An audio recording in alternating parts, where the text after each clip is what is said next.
Bien-aimés de Dieu, nous venons de célébrer la fête de Noël avec espérance et joie. Depuis Noël, la famille de Nazareth, Joseph et Marie a un enfant.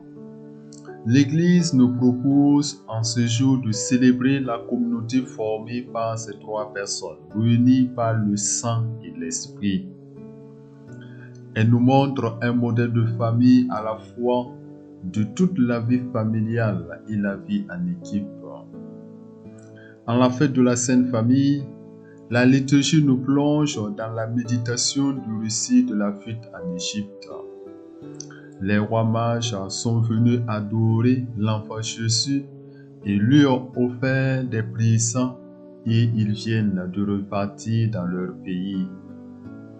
Après leur départ, Joseph, au cours d'un songe, reçoit l'ordre de partir pour l'Égypte parce que la vie de son fils est en danger. Immédiatement, pendant la nuit même, il s'en va avec sa femme et son enfant. Partir de nuit, c'est une aventure parce qu'aucune occasion ne devait, à cette nuit, quitter Bethléem pour se rendre en Égypte. Nous le savons que voyager pendant 5 à 6 jours à travers le désert pour se rendre dans un pays inconnu, il peut y avoir des risques considérables. Joseph pouvait s'inquiéter à juste titre de ce qui se passera une fois arrivé à destination. Puis, il y aura le retour avec ses lots de problèmes et d'inconfort du voyage.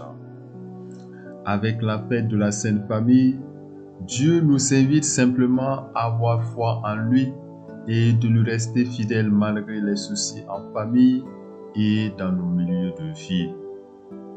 Chers frères et sœurs, Joseph est le père adoptif de Jésus. C'est lui le chef à qui les autres obéissent. C'est vrai, l'autorité du père de la Sainte Famille repose sur quelques conditions importantes. Saint Joseph apparaît comme un homme qui sait écouter Dieu et sa famille. Il reçoit au cours d'un songe le message de l'ange qui lui parle au nom du Seigneur. Sommes-nous des hommes et des femmes qui savent bien écouter la voix de Dieu dans notre vie familiale? Écouter et savoir entendre ce que le Seigneur dit, c'est la première qualité à demander au nouveau-né pour notre vie spirituelle. Saint Joseph est un homme d'obéissance et de paix. Il avait entendu de la voix de Dieu. Lève-toi, prends, fuis, reste. Suivant l'ordre de Dieu, il resta jusqu'à ce que le Seigneur intervienne à nouveau pour lui demander et lui commander de rentrer. Cela montre la proximité de Dieu dans l'histoire humaine. Dieu désire marcher avec nous pour nous conduire dans le bonheur éternel. Sommes-nous prêts à abandonner nos vies de confort pour le suivre? En cette fête de la Sainte Famille, l'autorité de Joseph peut nous aider à mieux vivre notre mission en tant que responsable. Son autorité est celle d'un intermédiaire. Il reçoit les ordres de Dieu et les transmet aux membres de sa famille. Cette autorité est un service désintéressé et gratuit vis-à-vis de sa famille. Son but consiste à servir son fils en le préservant d'un danger certain. Sommes-nous des gens qui protègent la vie humaine? Quels sont les moyens pour mieux promouvoir la vie sociale? Pour transformer nos vies sociales et familiales, Dieu sollicite notre collaboration. Saint Paul nous encourage à rechercher la perfection dans notre vie commune. Que le cœur soit bon, doux et patient, que l'on sache toujours pardonner, que l'on trouve l'unité dans l'amour qui est toute perfection. Pour régler nos rapports conflictuels, il faut toujours faire appel à la parole de Dieu et à l'expérience des rapports fraternels avec Dieu. Celui qui a expérimenté le pardon de Dieu, la miséricorde de Dieu, en sera le fidèle témoin du nouveau-né et auprès des autres. Si nous acceptions cela, notre vie en équipe ou en société serait facilitée.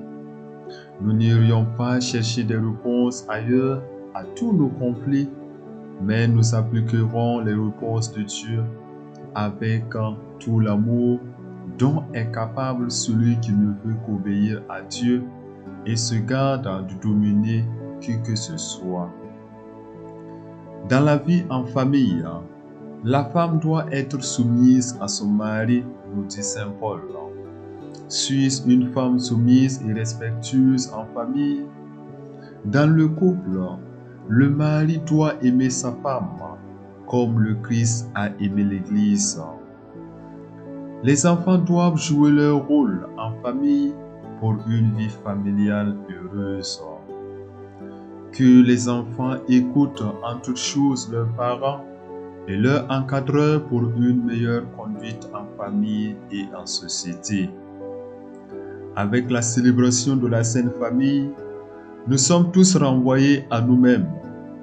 Chacun est invité à prendre un moment de silence devant la Sainte Famille de Nazareth pour écouter la voix de Dieu en notre cœur et poser un geste concret de confiance, une parole de paix, un service ou un acte de pardon au sein de notre famille. Que la fête de la Sainte Famille renforce l'union des époux et l'amour fraternel.